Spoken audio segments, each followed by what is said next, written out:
that we're used to just popped off at the end as well, managing to clean up this and definitely secure them some points here. But usually this kind of fight is something you'd see would be quick, fast. They sneak in and they have no clue what's happening. But from Kumo's team, because they ended up winning out, beautiful for them. Yeah, absolutely fantastic. And as you can see, I don't want to say it's happening, but it looks like it's happening. Look, there's 1 point in it at the top, right? Tayson, Vino, and Reason lead by just 1 point at the moment. But boy, am I not, I'm not too sure what's going to happen. It looks like the fourth time might be possible. But look, let's not get ahead of ourselves. Let's take a look at that next page, right? Because obviously just got, plenty of competitors still, and we're getting later and later in. And Alex Onyx squeeze sitting here in 11th. And on the day, I believe they've been one of the best teams on the day. I think they, if you're just looking at today's leaderboard, they're about third, right? And so the fact that they're still just at 11th shows they had a really bad day one, but they are trying to pull it back now, and that climb is still happening. There are still a couple games left, right? So there's a chance to do that. I mean, that's kind of classic from them. We saw the exact same thing last season, where I'm pretty sure they were somewhere around like 20th after day one, and then they ended up being top 10. So they had a huge comeback day two. So maybe Andalex's team, day two heroes from now on. And we could see them continue to fly up the leaderboard throughout the next couple games that we've got left. Yeah, look, it's almost similar to how they did in the qualifiers, where qualifier 2, they come out, don't look good. Qualifier 3, they come out the best performance we've seen in the qualifier all season. So day 2 is clearly a great day for them. Guys, this is crazy. I mean, if Tayson keeps this up, he could be the 4-time champion just by himself, right? This is Rex Arkham, Epic Will from NA West vibes that we're giving off right now, but we only have 3 games left, so we'll have to see. I know, exactly. On to you. We'll have to see how this all unfolds, but for now, we're jumping back on the battle bus. Let's get into the next game of the FNCS. Game 10. Here we go. We got 3 more left, and only 1 point separates first and second place. And what's on the line for Tayson, Vino, and Reason is a 4-time FNCS championship and new FNCS champions when it comes to Vino and Reason. That is what's happening. And you could really credit to that to Pink, Nebs, and Stump Me slowly sliding down thanks to ZQ's Trio's pressure here. Taking building Shayo. Game 10, man. Everything is on the line. 3 games. It takes 3 active games to change your fate inside the FNCS from 10th all the way to 1st if they're good enough. And now we're in those final 3, the 10, 11, and 12s of the 2 days. This is where things get really exciting. And yeah, you're talking about Nev, Stompy, Pink. Think about it this way, right? 9 games they've played so far, contested, and they're in 2nd place by 1 point. Impressive. We were talking about, Hengenis Chapix being 6th overall last season and, kind of middling throughout the day in 5th, in 10th. These guys have held leads, fighting off spawn every single game. If that's not a statement, I don't know what is. And this is right here. Look at this. They have gas in the tank right now, trying to dip into the last minute reserves here. And this is what's the difference, though. Hengenis and Chapix, they fought. They stayed. They wanted it all against High Crescent's trio. They never really disengaged. But Neb, Stompy, and Pink going to go ahead and disengage, get back to the gas station. Talk about it, that refuel that you're going to see right here. This is not going to be a great spot to find some as money's materials as they would have Lazy Lake, of course. But you got to give what you got to take what you can get, man. Yeah, absolutely. And it's going to be a really weird take today for a lot of teams, because these next 2 games we're playing are, of course, the added on games from the missed out ones yesterday. So a lot of the players right now are on their game 7s and game 8s, stuff we don't usually see for players in a series. They have third-party experiences a little bit, with playing 8-game formats, sometimes 10-game formats. He's gotten a little bit weird throughout the years, but now at this caliber of competition, at the top, fighting for that $300,000 prize all the way there for, a nice 100K each trio member. I mean, this is different with stakes. This is also a lobby. You don't want to mess with every POI stacked. People fighting off spawn over and over, mid-game being different every game. Sometimes the mountain's in the way. So it's going to be really different in terms of a vibe for Tayson to hold on. That was kind of scary, but it's all good. I was like, wait a minute, there's no name tag. There's no way. You're there. Talk about it this time, right? Sancho was really different before. They moved out of Believer Beach so fast when they have zone. This time, taking their time entirely at the pier, the hotel, make sure the whole POI is looted. They know once they start to move, lots of teams will be beside them. They can get easy shots when they're outside of zone. And if this is your first time watching the FNCS broadcast, welcome. You're catching us on a hot one. But this is what happens here. When we start getting into the later stages of the game, we focus on the top of the board. You're going to see eliminations happen in the feed, but don't you fret. If a big eliminations happen, we will let the ops know and we'll try to get there as fast as possible. But for now, this is what's going to happen. We're going to sit here, watch how people are looting, watch how people are making adjustments, because literally every single thing in these early games, even though it's just looting and matching, matters the most. And now you're seeing Deceptos, Clement, and Floki. They made those adjustments. They moved from 7th to 8th place, and they skyrocket to 3rd place with that previous game. Hey, you're talking about, you know, single-digit place here or there. That Tayson's cool. What Stompy's doing is also pretty sick with the clutches. Floki, Clement, Deceptos, though, you're right to talk about him. Not even on that first space to start the day. This has been a really impressive day for these guys overall. Really feeling themselves. Is that Savage just watched down go in the feed too? Fresh Guard and Dreaded deleted again. Second place these guys are holding on to, now down to 7th. And now after this game going to the final 2, they might be even lower. I mean, the boards are still changing the whole way through. Floki's moving up.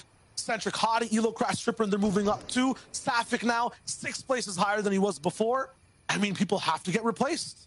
And the adjustments, the early moments, Malibu Cut, no doubt, they had to stand still. Savage tried to disengage. We saw that as well up there for Pink's trio. They disengage. Last time they had a lot of gas, but just not enough. You go right into that North Cami split that's happening here. And now we're just going to keep a look here. Let's see. That was 7th place getting eliminated. Now we have Hottie, Eelcrest, and Tripper here in 4th place. But I'm surprised here. We saw, just to talk about Floki, Clement, and Deceptos, they've done this plenty of times. Which is out of nowhere, they pop off and they sneak in. And this time, they're sneaking in and they're adding zeros to the prize pool at the same time. That's huge. They're going to be operating on the sneaky side. For this trio on screen, the title is aggression. Moving forward, the first people to third party sometimes on the entire map. In endgame, they're the first to try to go for that retake, or the second to push all the way for height. They really want to take things by their own hands. They're playing a very different, almost opposite beat of Floki, Clement, Deceptos, but are also having very similar ways of success. So right now, both these teams, 3rd and 4th place, are looking to get even higher, looking to get into new territory of 1st and 2nd. For Kuriachi on the bottom right of your screen, well, it's a very good zone to play with. It's all the way towards the south. They want to get back into form. They were holding first for what, 3-4 games, Sancho? And now they're all the way in 5th. They've fallen off a little bit. They're still making end games every now and then, but not really solidifying super top 10s. They're just out of a 10th place with 3 elims right now. It's been north and central zones for them. Every time we see it go towards Sludgy Swamp, though, towards Misty, towards Caddy, that's where they start to really perform. It's kind of at their home. They know all the kind of nuances of the zone. So we'll see what they have to do in this game. They should be getting a lot of points. On the top right of your screen, you see Patrick Default and Sapphic. There are previous Victory Royale winners coming from Dirty Docks. They're going to make a move. Kirachi there, I thought he was going to hold on to that Hotfish. That was a key component last season for Kirachi. But one of the components for this game set that I'm watching here is last time they pushed Save It. And I wonder if they were trying to look for Save It last time and they were unable to find him. That's what caused them to late rotate into Boney Burbs in game. And that ultimately cost them because they went down very early here. But Patrick Default and Sapphic coming out of Dirty Docks, trying to take a page out of Thomas HD's Trio's playbook. Hey, they're coming out of a Victory Royale universe as well. Just won that last game overall, 7 eliminations. Looking really good in the way they operate as well. I mean, every time you watch a team get a win, their next game not too hot, that Clay effect coming in. But it looks like with the way these guys structure their games, we saw this. I think it was either semifinals or the qual weeks, maybe even both. When it comes to their approach to the game, it's very consistent, more consistent than any other trio, to the point where they have height, just let the game end, Sancho. They just want that placement. They don't even go for more. They don't risk stuff. So in this early game, they might be the only trio with this playstyle to get a win, and then the next game actually have a shot at getting another. That's lethal towards these last 3 games. Now we're going to Chapik, Sid, and Janice. There's only 3 games left. And the $1 million prize pool is all on the line that will be distributed. The lion's share wins $300,000. Janice Hidden Chapix had tasted the glory, have held the Axe of Champions back in Chapter 2, Season 5, and they're trying to make their way back to reclaim the throne. hey, maybe I need to call up Chris and tell them to start contesting again, because last season they were higher in placement overall, right? They were looking a little bit more spry once winning that fight off of Spawn. This season, that Storm Surge is not guaranteed, so they have to hunt for it in the same way Chapix, Janus, and Hen are right now. And look at this too, FSI bullied by Aqua. Another true to talk about, but on the topic of Hen still, as this fight will easily wrap up, you know, they're literally on the test. This was the season. A lot of people were saying it. Both our analysts have predicted it too. It should be an easy win, uncontested. God Trio, the chemistry on a different level. They should have it in the bag, but they're in 9th right now. And you're seeing the chemistry just focusing on this engagement from Vidil and Noah Riley. You know, they're taking the page back into the previous season. They're being aggressive. They're being more bucks of fighter which is not really a word, but I'm gonna throw that in there. So Aqua right now, they usually set up in bases and they send down the beams, but the Bucks fightery vibes inside of Noah Riley and Vidil are working out for them, and that's the second box fight we see them taking these last set of games. Yeah, one more point on Aqua's trio in a second as we go towards Steady, Kemi, and Teeks. It's been a little bit of surprise from these guys. They've kind of lived out towards endgame. I think they have the best low ground defense out of any team when they're in that 7th to 9th zone. I feel like getting there has been an issue. Kami already right. Taken out on rotation. Maybe it's the zones entirely.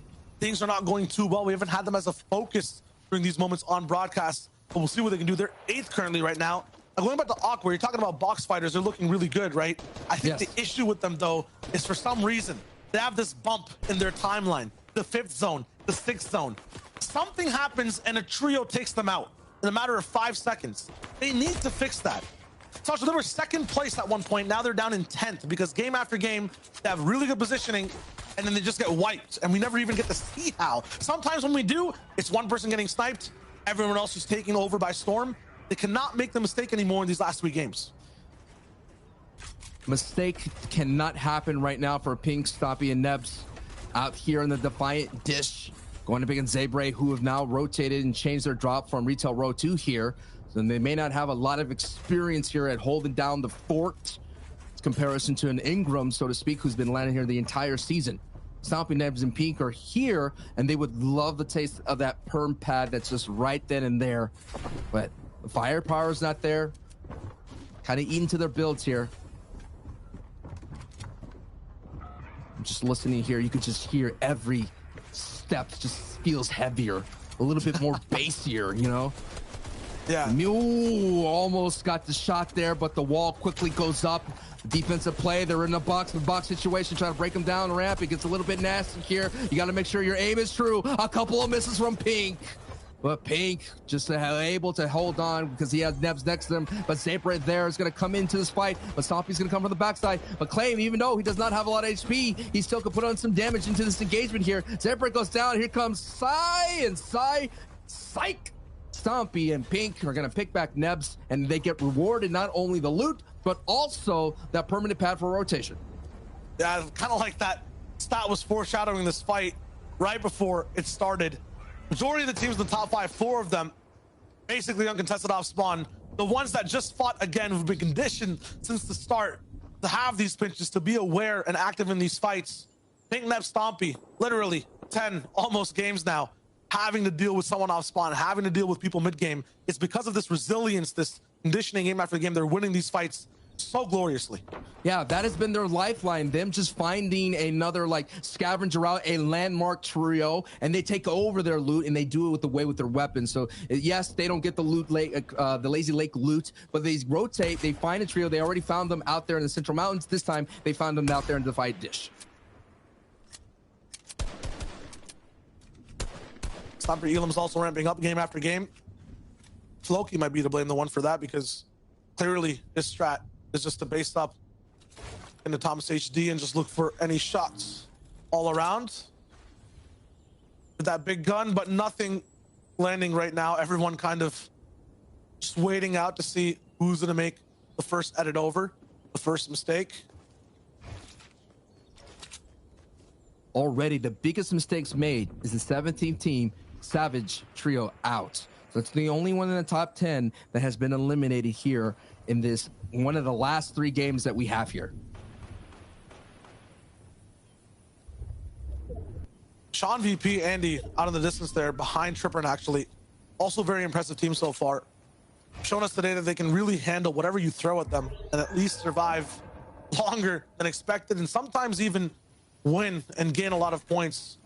Right towards the end, a little bit of a reboot type fight they were having with, I believe, Easy Trulex all the way on height, but they had that win locked down. Right now, Fastaroki in trouble.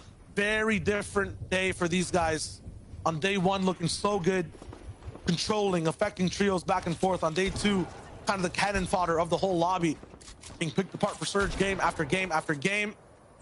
Tayson now choosing to dive into these boxes. 500 damage above, actually. They have no reason to get super close and personal. Oh, maybe to help Reason is the actual, you know, reason they're pushing in for this fight. I'm trying to find a different word to not double say the name, but yes, it literally has to be it. Their first place. Make a fumble like that. Oh, and no. Now it's a duo. I just be a solo. I have the Vino again. This is way too early to go out. We saw way too early. We saw in the last game, they avoided that kind of engagement. Now Vino, the newly signed star to Falcon here, is going to have the clutch of his life. He starts the clutch with a 95 tag to Bubak. That's going to give him the ability just to get away. He is here. He has the mechanical prowess, but the amount of people that are out here in this engagement may be a little too much. Oh my! Wow. Way too much as Kylie sees that and bops that out, and that is our first place team going into this match gone. They were barely even in first. It was a 1 point difference, and yes, I like the fact we go straight to Neb, Stompy, and Pink, starting the entire match off with a cumulative 220 points. It says 122 because that's their points on this day overall. 1 point behind what was Tayson right there. And now all they have to do is just survive the 17th overall or even get an Elam. I see they already have 4. So the advantage was already in their favor. They've taken the lead. They're holding first. We essentially just watched second place go down. And now we'll see how far they can run. It's so amazing to see Stompy on this run here, the Season X champion. If this ends up being this, it is one of the most, you know, two-time championships with like a booking, you know, that long time in between. The words are escaping me, but it's just feeling like to see someone from an old school era get a championship, a Chapter 1 champion, win one in Chapter 2 for this far away in time. Very impressive. I'm also impressed with the evolution of this lobby from game 1 all the way now down to game 9. A lot of the times, even Neb, Stompy, and Pink, if you're looking at the way they're playing, they would not take this much of a risk-free tarp all the way in. They might try to save things a little bit here or there, get in the zone. All around, actually, everyone is playing so much closer to the chest, fixing all the mistakes in terms of taking damage. Dako now alive all the way to this portion of the game as well. You'll see Noah Riley actually not over-peaking, everyone together.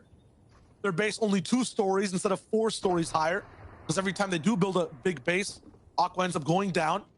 Here, actually, Stormy at Tus as well. They've kind of had longer bases in the earlier games, and then elected to go for these box bases, 3 squares side by side, to make sure they don't get picked apart or lobby focused. And now Lazy Lake in this position, it might be a very good spot to be in. I like this adjustment. They went back to what was working for them from day one, not trying to take any kind of engagements, not trying to find the Storm Surge, box battles, and logjam. They made their adjustment. They went back to the old formula, and it's working for them. They're in a great position here to Stormhold a lot of people, even Clement and Floki, who are above them on their leaderboard.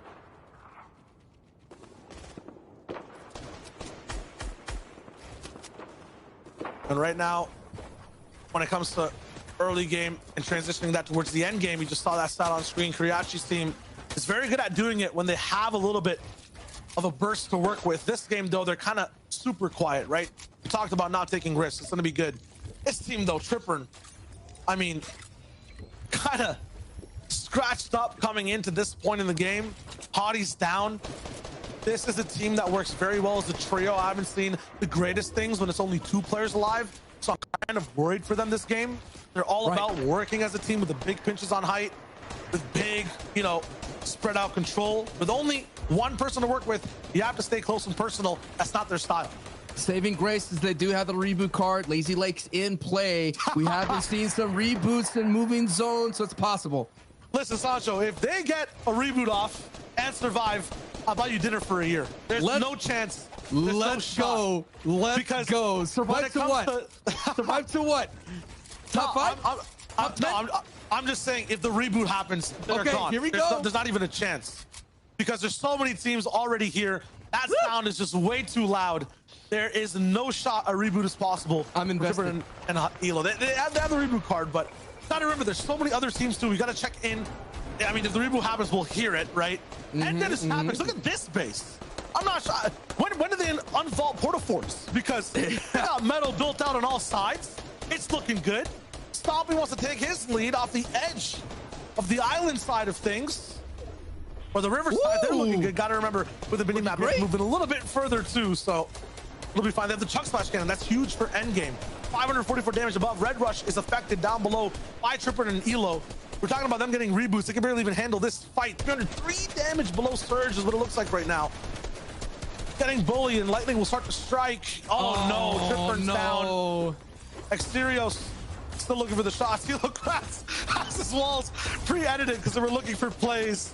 Down to 4 HP, is going to be forced to heal as Tripper goes down.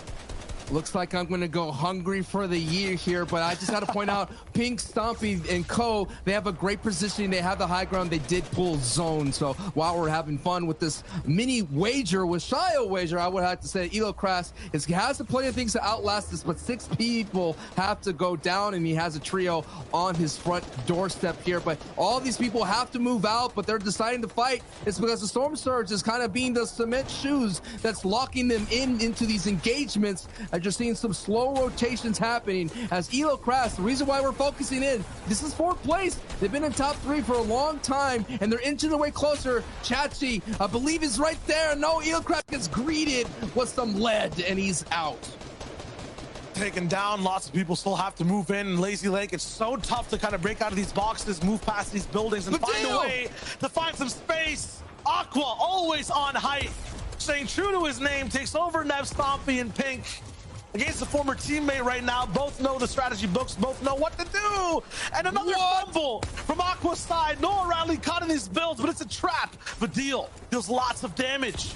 Almost shield crack from 2 players, and Neb's down to just minimal HPs on the same layer now, and Aqua's diving in zone to find an angle for this one. It's getting so dirty in this fight. There's no shot. This is happening on high ground, isolated. No other team looking in. There's no full knocks on either side. Aqua trying desperately with Stompy.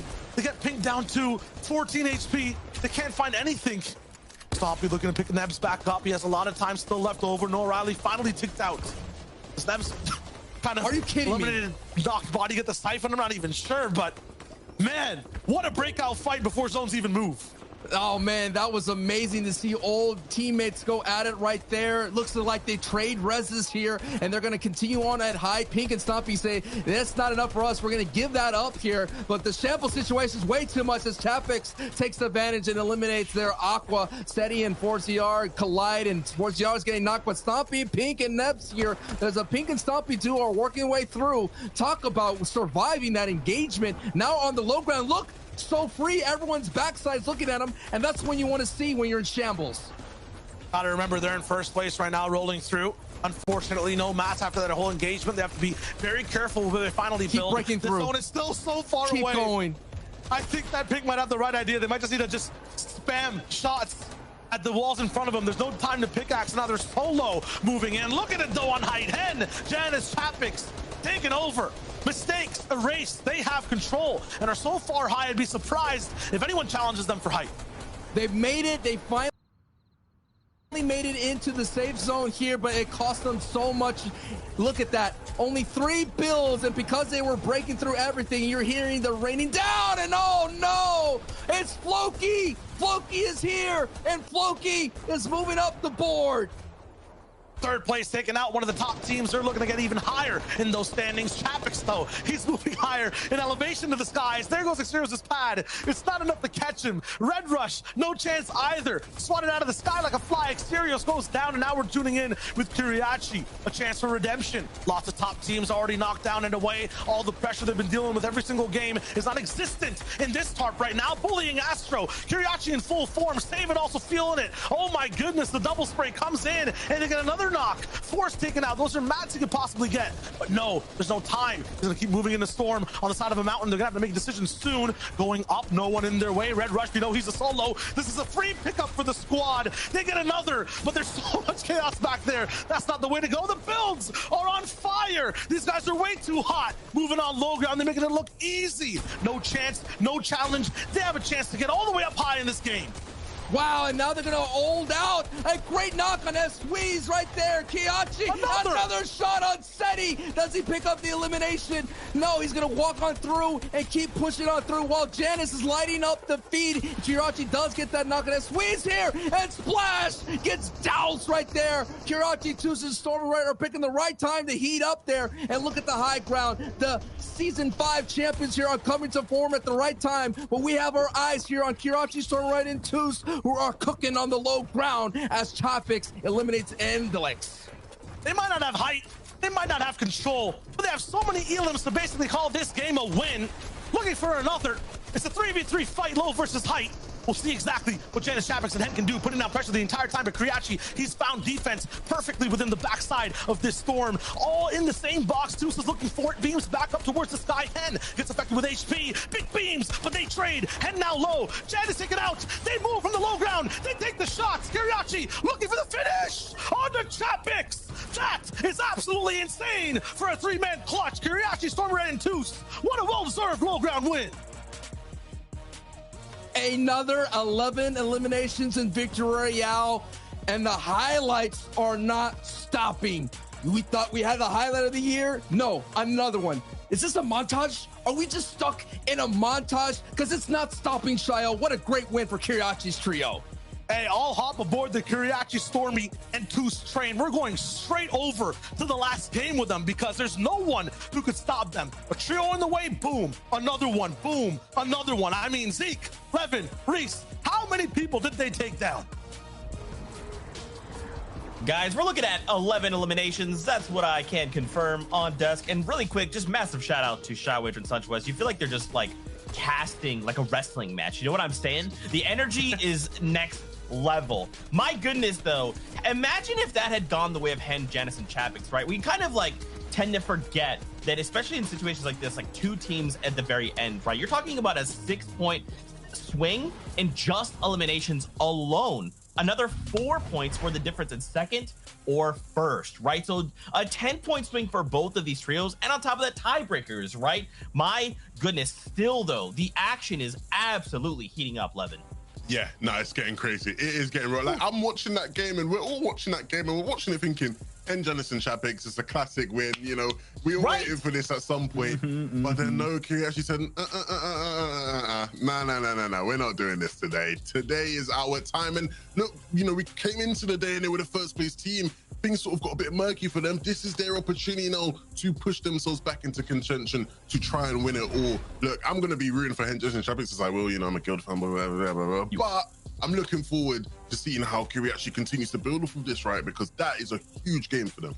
Well, every single team above them didn't make top 15. So all 4 of the teams who were above them at that time did not even get into the big placement points. They hit 2 thresholds, 3 thresholds, basically for placement for at least some of them. So they could be on top based on that. And that final fight really just came down to a 3v3 gun battle. No mats on one team, no mats on the other team as well. And look how it played out. Kiriachi's team hit better shots. Yeah. That's all this is. That's all it is. Just hit your shots, kid. Just hit your shots. That's all it takes. Really quickly, I wanted to touch on Endelix's trio, a trio we've not seen too much about, but they're still performing very well. Oh, yeah. The big thing for me is that, you know, these guys did poorly in day one. And, you know, of course it was because they were contesting Floki, Clement, DeCipsos, and, you know, things weren't going too well for them. I want to show you guys, look, they've disengaged, well, they've looted up their side of Misty, and they've come all the way out here, right? A long distance to travel, right? You may be thinking, what are they doing all the way out here? Well, the big thing for them is they need to find ways to deal with their surge. They were so poor when it came to surge on day one, but day two, you can see they're getting so much more aggressive. They know Ubak's team, we want it with them. They're one of the most confident fighting teams in the region, and their Lex40 and their Squeeze are just wonderful. And you can see here, they line it up. They have the sight lines. Ubak's trio has no idea that they're coming, and so all of a sudden, you have this opportunity where they can just line up a 3-2-1. We all know the classic, you know, you wait, you always have the one teammate that shoots a bit too early, but still you wait, you line it up, you try and get the knock, and you try try and push from that. And that's exactly what they did, right? You can see here from McSqueeze's POV, he's the one that actually hits the lucky number, and Kylie just doesn't see it coming, right? These are the sort of plays that they're making now. They're trying to be much more aggressive with their surge, looking to get to other places in the map where they know they're not going to have to deal with many third parties in this general area, but they can just go out there, get their tags, and then move into endgame. And it's working out for them, right? They finally pushed into the top 10. You can see they're in 8th place, but in 1st place, like you said, they probably would be. Kiriachi, Stormy right into sitting above 10 points above 2nd. They are the real deal right now. They are the real deal. That's actually the first game from Kiriachi's team that's been in double digits for EU so far, which is crazy to think. No teams have managed to get double-digit eliminations up until this point. So Kiriachi's team putting on a show. Pink's team's still there, super close. But remember, they were really low down in that game too, 15th place. But Cammy, Seti, and Teeth, look, we've kind of gone under the radar for these guys. Last 3 games, 7th, 2nd, and a 3rd, with really good average in 6 eliminations too. So these guys have now crept their way into the discussion. And to think these guys weren't even in the last season, right? Exactly. You know, they definitely are a team who you would have thought would have been there, but they tragically just barely missed out. Let's take a look at that next page, though. 11th to 20th. You can see Falcons, Refsguard, and Dretta and 100 Piece Mr. Savage have dropped a bit. You know, the form has dropped, and they are now sitting just outside that top 10. There are 2 more games, right, to get, you know, your points on the board, but all rounds, you are going to have to start hitting the panic button, right? Pick things up, because there is, you know, time's not on your side at the end of the day. Yeah, and same with kind of Queasy, Truelex, and Jerky, our current FNCS champions. You know, 163 points. I mean, they are not looking possible to pick up the 1st place with 2 games remaining, you know, get the back-to-back. But for them, like, I'm sure we could see some big victory royale stuff coming out and definitely shake up a top 10, maybe even a top 5, depending on how the rest of the teams play. But it's tough to see them down that far. But realistically, their hype plays have just been outmatched by other teams doing the exact same thing in this kind of standard of lobby. That's what we kind of talked about at the very beginning, right? Was like, we yesterday observed that high ground was, trios were trying to dogpile on these high ground and kind of ignored the low ground entirety. And this is kind of the fallout of it, right? When you have all these trios saying like, no, we're just not going to let you guys get high ground. You become too powerful if we just let you take that. It's going to make our game difficult. So we'll have to see, man. We've only got 2 games left to go, and it's looking like anyone in top 10 could walk away trios champions. For now, though, we're going back with Sancho West and Charger for game number 10 of the finals here in EU. This is it. This is what we're talking about. Last 2 games here of the set. This is getting into bonus time for the day. As we mentioned, 8 games are going to be played today, and over hundreds of thousands of dollars will be awarded. Shayo, you've been calling some amazing matches so far, but we're not done yet, brother. Hey, we're just at the starting course for now, Sancho. We got a lot more still to do, and what I'm looking at right now is an even closer game that's just changing hands every single time. We'll do what we did before, Sancho, in the last one and set the stakes up. Right now, Kiriachi, Stormy, Toos off a win, looking good. But this is where the cursed energy starts to form. Will things change within the last 2 games? Will people stop their uncontested reign over at Sludgy Swamp? It might just be because Astro's landing way too close. Hey, it has to be all the hairs on the back of your neck have to stand up if you're a Kiriachi fans out there. But hey, I'm beyond second win. I know all of these people are beyond their second win as well. We're all running on fumes, and I'm going to try to find a way to find the 3rd or 4th, 5th win, because this is what it talks about right now. We got to operate on fumes. You got to ride your way to the finish line. 2 more games left, and hey, we've been seeing some adjustments come out, but Shayo, the championship pedigree of this lobby, we're seeing that so many people are in striking distance. Seti, Cammy, and Teak is going to be one of those, and Nebs, Pink, and Stompy here. Look at this. They're proving it true, and they're gifted a llama here. This is going to be huge. Yeah, this is going to be a very nice advantage in terms of saving time on their path. And you mentioned Seti, Cammy, Teak, most impressive team, I think, in the region out of that last game, other than Kiriachi, of course, but that insane run back from low ground. These guys were 8th coming into that game. They had a rough day overall, but off of that one, 7 elims, 3rd place. They survived the terror for long enough to be able to get a lot of placement Janus under high ground pressure. Now they're in the top 3, about 25 points away from Kirachi all the way in first. It is nuts. And season 4 is kind of when we saw, you know, this stuff taking forward. It feels like it's just yesterday for both of us, Sancho, but so many seasons past that, right? They've had trouble in terms of their spot, their split, some teams bullying them in previous seasons. Now, finally, everything's working and they have 2 more games that to push through with. We're doing right now the parade of the storylines that are here in the top 3, but we're seeing the top 5 in a little bit of a situation here. One of the Clement's trio mates goes down, gets knocked out there in Misty Meadows. We had a great highlight package showing you what's happening there on their rotation, so we have to see if that's not working out for them, what's happened there in Misty Meadows. Yeah, that's exactly what Levin and Reese were touching on about 3 games ago. They were basically the team that 4 different trios focused on. And right now, Intellect Next Squeeze were one of the last ones to take a bite. This time, the first to arrive at the meal. Floki, the Siptos duo style will take out one more, but it's not going to be enough. Down to Floki to save this team's chances at getting crucial points towards the back half of the competition in this game. Yes, Clement's card and an inflatable to run with. But you know what happens to cattle inside fences? They get trapped, and that might be the 1 second differential. Wow. That saves Floki or ruins his chances to survive. There's another trio flying in. It's T-Champs. They've been looking for the third party onto the Siptos the entire time, too. But that trio's vanished. It'll be Andalex taking the damage on this crazy Misty breakdown on the south side of the map. Yeah, Queasy's there right too. I know Floki has one more day to keep on fighting for this French trio here. They've been moving up the board right now, and they're gonna find a wrong time to hit an obstacle course. But this is it, 2 more games. Oh no! Breaking of the glass from the backside. He's gonna have to keep on trucking, baby, because you're here in the FNCS and you got 2 more games to work with. The same could be said for Tayson, Reason, and Vino. Yeah, we just moved from Floki to Tayson, and these guys were in first and third, and then Seti and Kirachi kind of took over. So now Vino, Tayson, Reason, they're going to be down in 4th with Floki. Both teams looking to just clap back and get all the way up there, as many points as possible, landing over, getting their loot. They're looking good for now, but we know the mistakes for Tayson, Vino, and Reason come through towards the end of the game, right? The boxes they choose to dive in with sometimes bite off a little bit more than they can chew. That's what happened last game. Their mid game should be fine.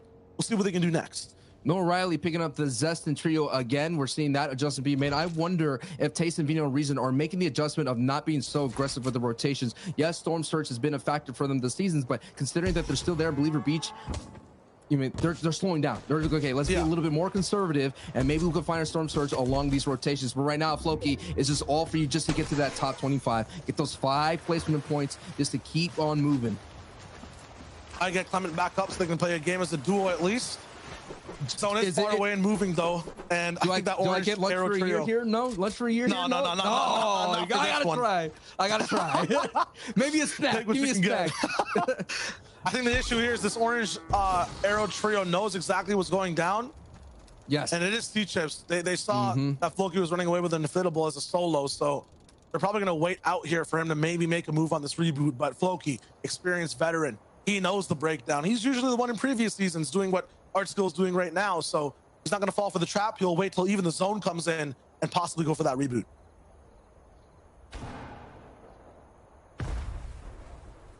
Floki just going to brace as much as possible. 2 games right here. 2 games is all are left.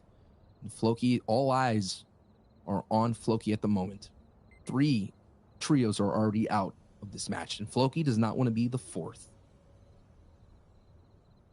As he hides out, big shout outs to Pink Nebs and Stompy in that last game. 15th place overall. Coming through.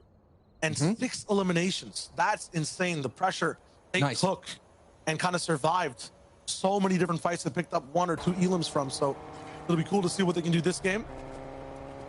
And to give you an idea, you know, the top of the board, their average points is about 20 points or so. So that's about half of their production, considering that they went down so early. So, hey, there's different avenues to keep up your pace, and definitely through the elims, box fighting, taking out those scavenger routes is one of them. And it's already seen, hey, Aqua's already going to be a box fighter now. They switched over. They had conservative rotation, storm stags. Now they flipped the switch and they're into box fighting mode. And Tayson right now is the meat of the sandwich that he does not want to be here for the moment. Rotary is rolling on through. Reason now is going to collide with them up there. So this is going to be a scary situation here for Tayson, Vino, and Reason fans. And they're trying to hope that their trio can make a comeback. Sadiq Amitik, 227 points. Vino, Tayson, Reason, 226. And Floki, who's last alive, 225. So 3 points separating these three trios, neck and neck, looking to be inside the top three. All essentially tied. I know that Floki is just biding his time until things are over. So it's really between Sadiq Amitik and then this trio on screen. They have to. Do you think about taking this car out of here? But we've been seeing so many vehicles just getting beamed and getting destroyed. So right now they're going to sit on top of it. This is Rotary's vehicle that brought into the scrum here. But like I mentioned, man, you see Tayson going conservative. You're seeing a lot of the top of the board being conservative here. So Reason, Vino, and Tayson, we already saw them loot up Believer Beats properly. So they have firepower. They have some resources. And luckily, maybe that right there could be that lifeline that they need here to hold on in game 11. Might be enough, but you see the passive angles every team is taking, focusing on Toos for a second. They're the ones really dropping these double-digit Elam games. Wow. Getting those top 10s too. We saw a stat 2 games ago. I think every single game we're getting more news about this trio. He got 3 moved down. There we go, Floki. How many mets are there though? Is this Lazy Lake? Yep. He's doing anything he can. Remember, 3rd place on the line. They're essentially tied for it right now with Sadiq Amitik. Oh my God, they're back again, man. They're here to fight. It's a little bit of a taste of the NA West. If you've never watched an NA West broadcast, they have the most reboots in the region. So I guess my luck is kind of waning off, and then the Deceptos, Clement, Floki are benefiting here. But yeah, you're seeing that the top of the board is making their moves. They're being conservative, but Floki, Deceptos, Clement, that is not them right now. They are being aggro. They're being very aggressive, and they're skyrocketing up their leaderboard, like I mentioned. They were about 10th place here. Now they're making a move. I just realized, I thought that he didn't have Deceptos' card. This is a full trio. Yeah. That's up. They're good. They're good. They're okay. I mean, this is only going to be a couple of tick storms, so it's going to be really good. They're going to eat it up. You know, they're going to enjoy the basking glow, that purple vibes right now, because, hey, that's what you got to do. Because, again, being on top, hey, championship, sure, that'd be great to have, but thousands and thousands of dollars are on the line for all the people in the top 5. So for them to stay within that top 5 is going to be crucial. So that reboot right there could be worth a couple of zeros, my friend. I mean, we saw in terms of getting VRs from reboots, Savage's team was the first to do it in EU, if I'm correct. We'll get the back end to check on that, but that was one of the stats that flew over just a few games ago. So if Floki could do it in this fashion, it's not just a random reboot off a fight. This is like pure instinct survival, and they're still in this game. That is too crazy for me to even fathom. Moving on past that too, it's too much.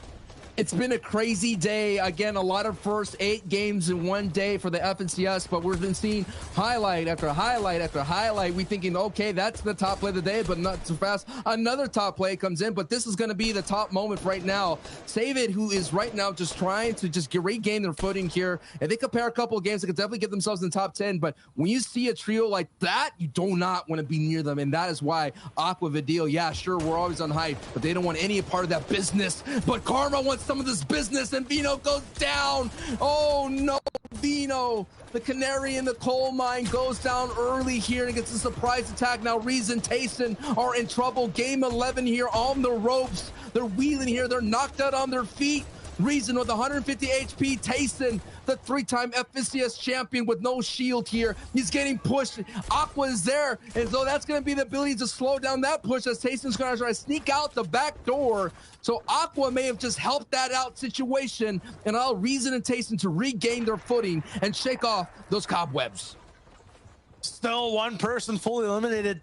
The card not that easy to approach and retrieve. I think Tayson might have done it for the backside. It seems like Boney Burbs is the biggest obstacle in this trio's way every single game when it's natural low ground. They're up against another team, or it is a central type zone. They're making mistakes on one wall that's costing them hundreds of points sometimes. The potential this trio has when they pop off late game, when they have everything working out, when Tayson has a purple pump, it just does not live up to its potential because of these slight, silly little mistakes. And now they look for a way to clap back.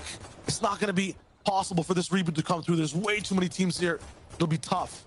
Okay, Vino was having a lot of solo impact points. Yes, he got elimination placements, but Tayson was leading the charge of eliminations. Reason as well was getting a lot of placements, so it's okay if they're operating as a duo. They just have to be careful as they navigate, and Storm Surge will be a problem for them considering that they went conservative this time around.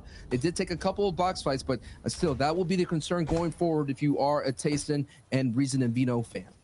Listen, at this point, the last 2 games, it'll be the VRs that make the difference in a majority of these top 5, top 10 teams, right? And with 2 players, Sancho, at this point, especially with the way that Reason and Tayson play, I don't think those 2 can get the victory royale alone.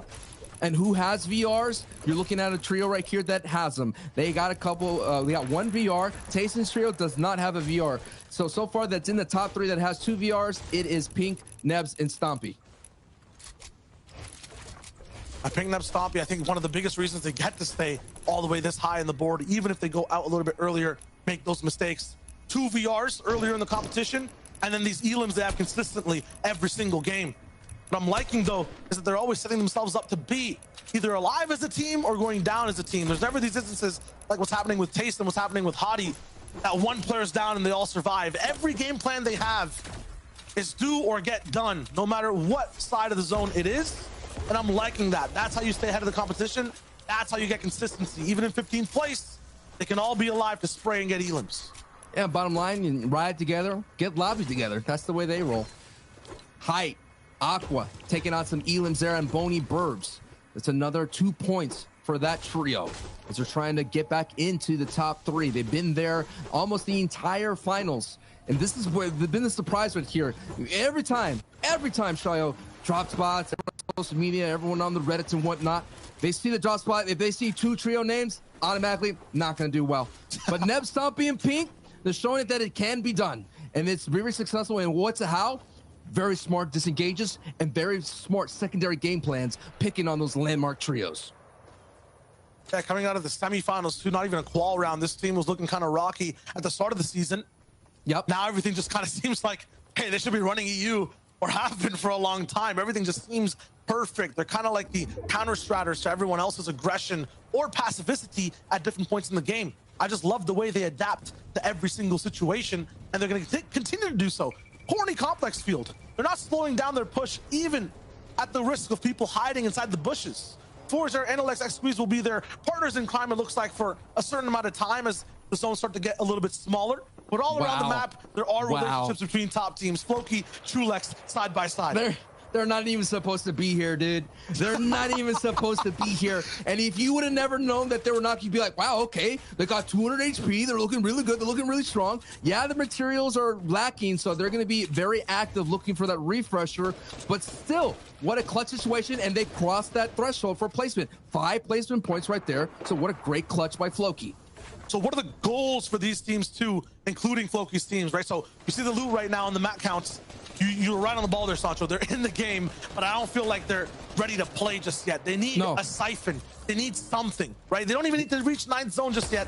Their first goal, their immediate mission right now is to find some type of elimination, some type of loot somewhere.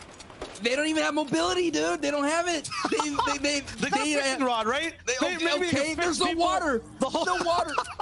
If I see a fishing place, no way.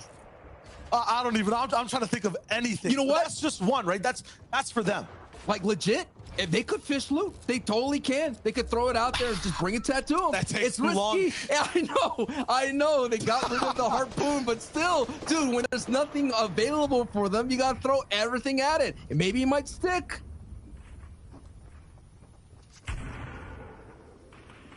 For Kuriachi here right now, too, not going to be funny, fishy plays they need to make. They need to get serious. For me, their goal, 9th zone. Stay alive till there. Their game plan in terms of how they move, how they stay together, will get them eliminations. They'll get lots of points making it to that point of the game, but they need to make it to the 9th zone with all 3 alive. That is their goal. Looking at right behind them, Pink, Neb, Stompy, very similar. Any team that's kind of in the top 3 right now need to survive all the way towards the very end. They need to make a big lead coming to that last game, or things can still be up to chance. You do not want to do that if you are looking to win FNCS. As we saw last season, when it was all close by, every team had a chance. That game got very scary. chances are what you may have to take to get into the last dance to be able to win the championship. Kirachi Tusu Storming Right so fundamentally sound throughout the entire weekend. And this is it. Revsguard gets a knock on surprise here. So that has been a trio that slipped out of the top 3. It's just showing you how difficult it can be. And they've been slipping out of the top 10. A lot of early falls, but still, let's keep focusing on the renaissance of this Russian trio. We need some old names in the EU region, especially Kirachi here. When you have a fan now, and I mentioned old names, it's Aqua getting pressured by Seven Tor. Taste and Reason trying to clamp down on it too, because they need loot. They're operating as a duo. It'll be just bolstered all the way up towards the top with items, with mobility, with refreshes of materials. Aqua once again inside the 4th, 5th zone. Mistakes happening. One trio member going down. This time it's the leader. Unfortunately, that might hinder their performances in this game. Lots of views to be taken right now, and Aryan still on their walls. Aqua taken out. No way. I am so shocked right there. We saw Aqua on the back foot, but you kind of talked about it. 90 below here. Reason, Vino, and Tayson.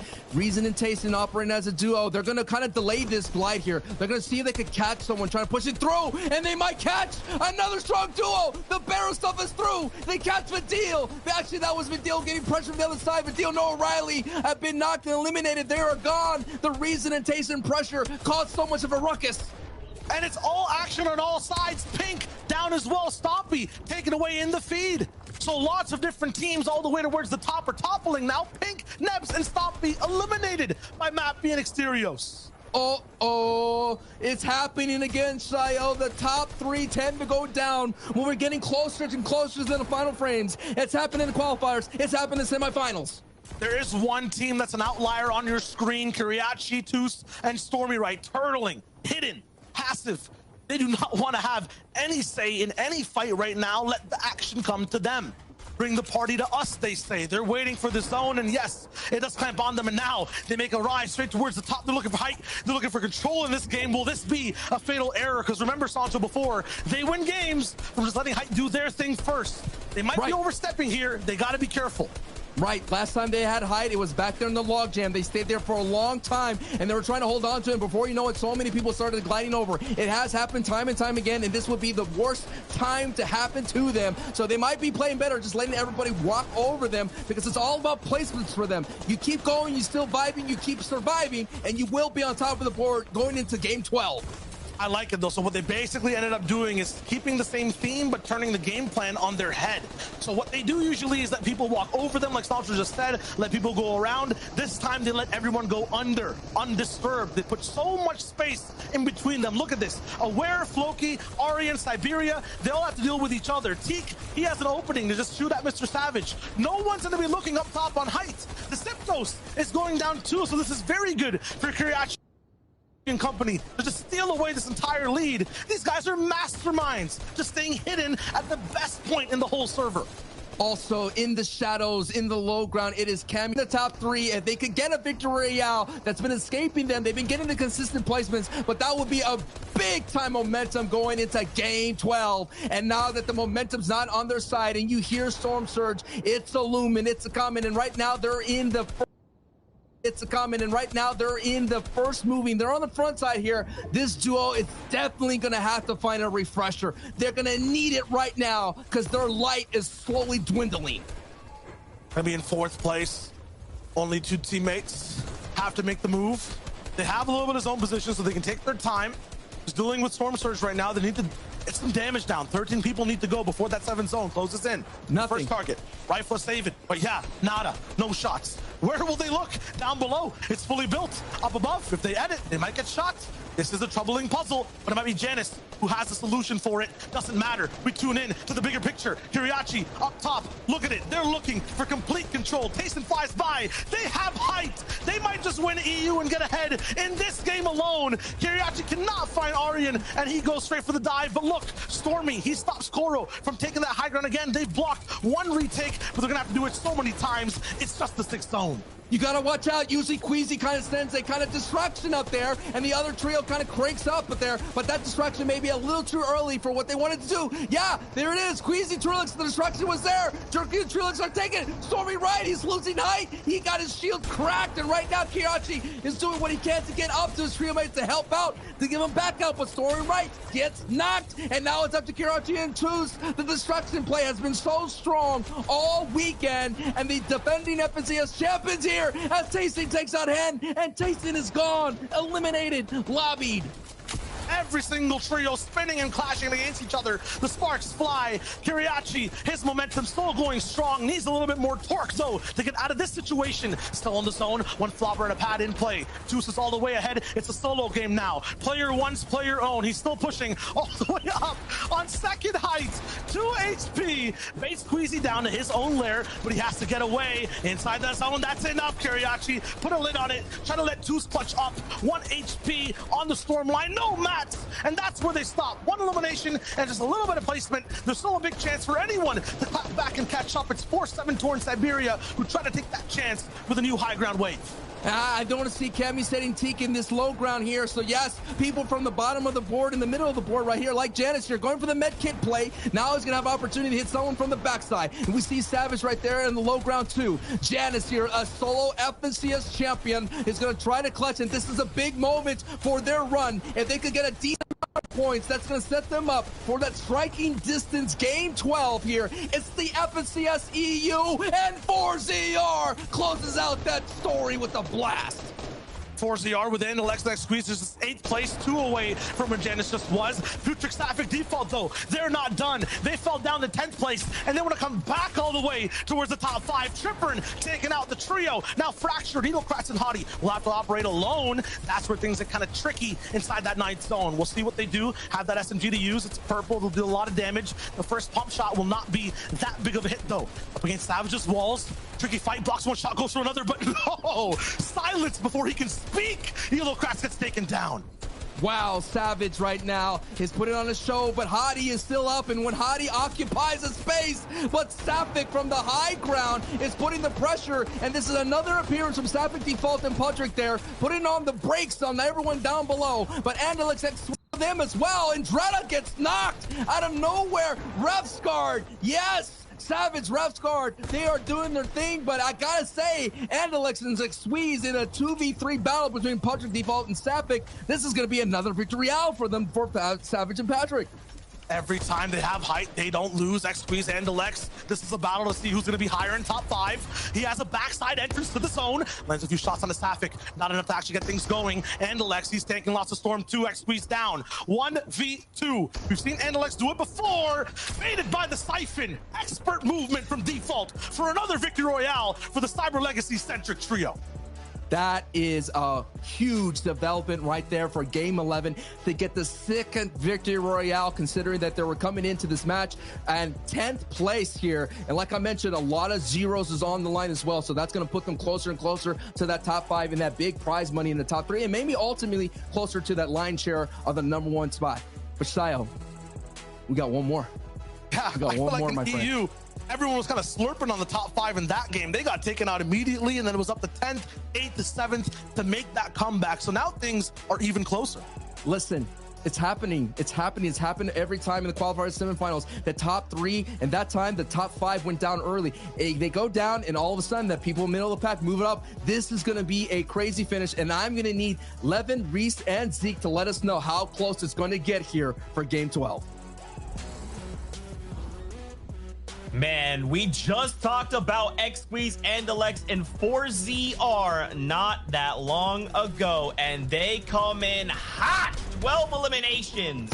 And not a victory royale, but a 2nd place is still worth 26 points, friends. The proverbial sundown swoop is happening.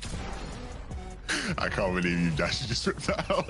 Game like 11 of the FNCS finals. Look, it is getting crazy. It is getting very, very crazy. Look, we had a game where that was incredibly stacked. You look going into like the last stage of the game, majority of the people on the bottom of the leaderboard, all knocked, all gone, all of the top contenders, and then all of a sudden they all start falling one by one. and you get Safik Putrick default getting another victory out, and that's huge for them. That is very huge because they were sitting in 10th, like Sancho said, but they were close in terms of points. Like we talked about the fine margins before, so this is the kind of game you need to have going into that final game.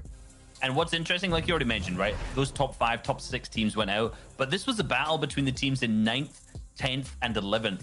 So because it was looking so close going into the final games between like 7 teams, 6-7 teams, now I've had a peep at the leaderboards, and before we see it, I'm going to tell you, this is much more close going into this final game. Like, this is intense. That's right, guys. There's a few things we want to talk about before we can get there. But we got to talk about this top 3, right? Because we cannot forget first place walks away with the Axe of Champions, $300,000. Now, which of these top 3 are fighting at the top? Talk me through it.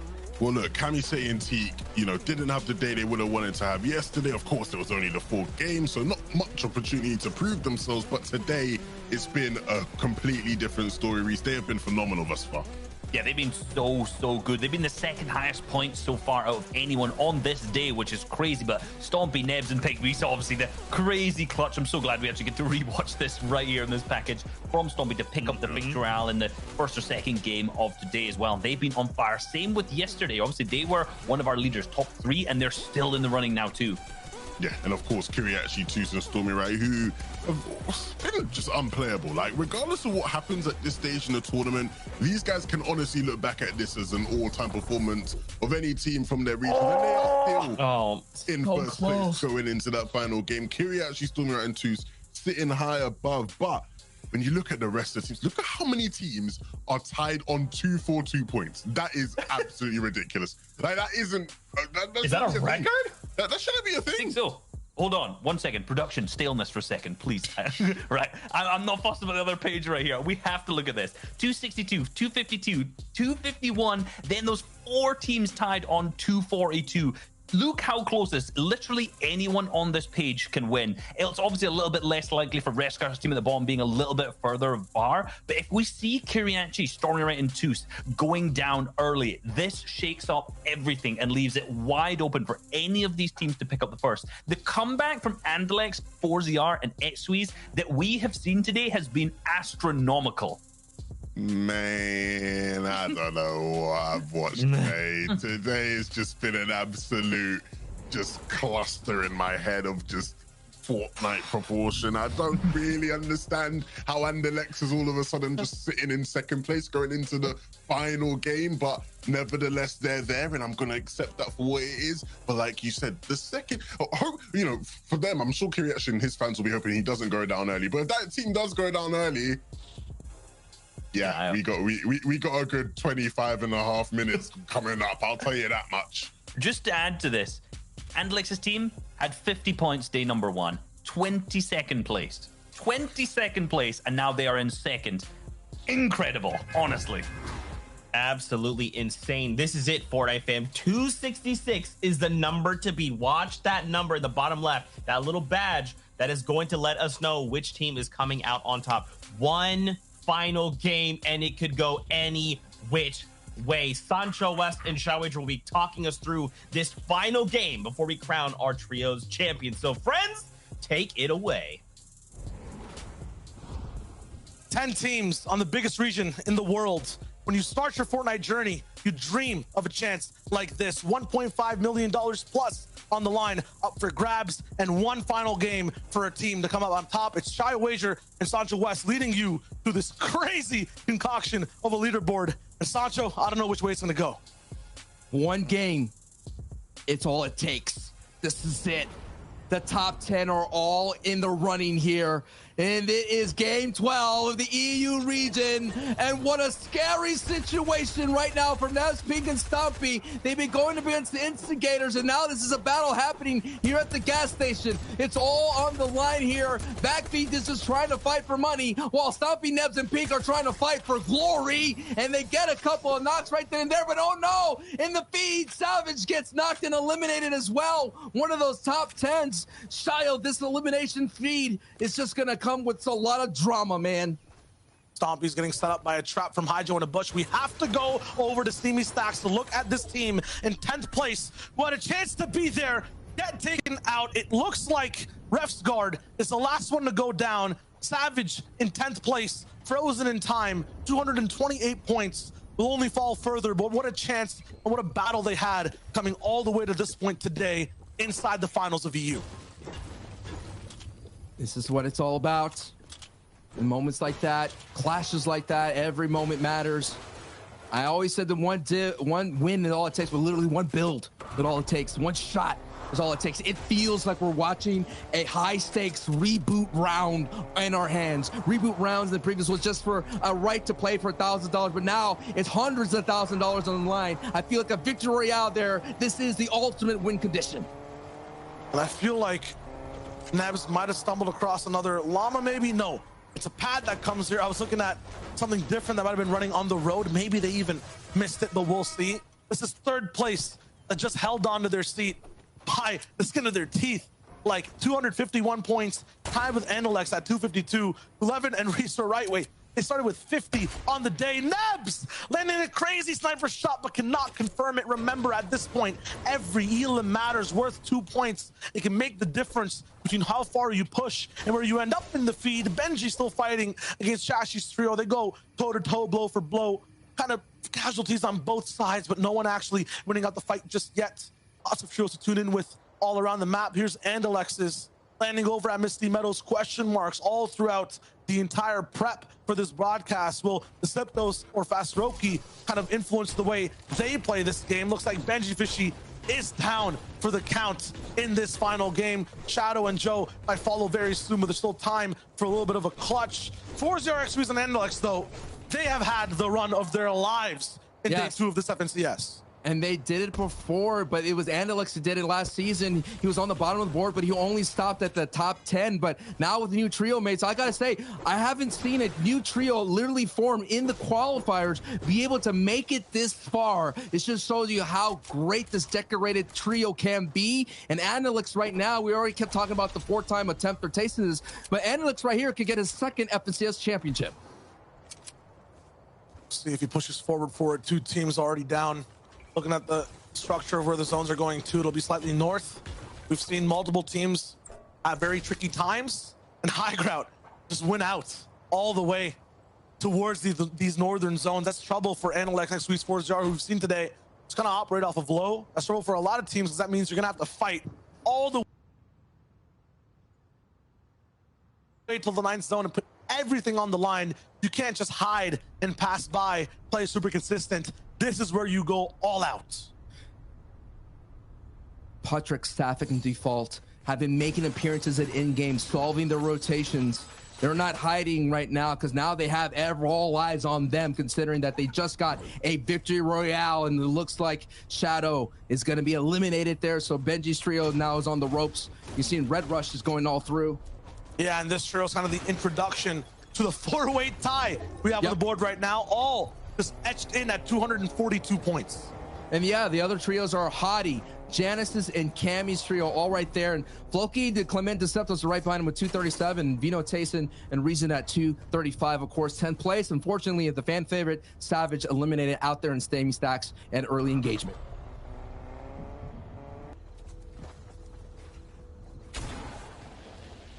Oh, man. Up against Reason, and I'm not sure what's happened in this fight or why this man is 1v3, but there are the teammates.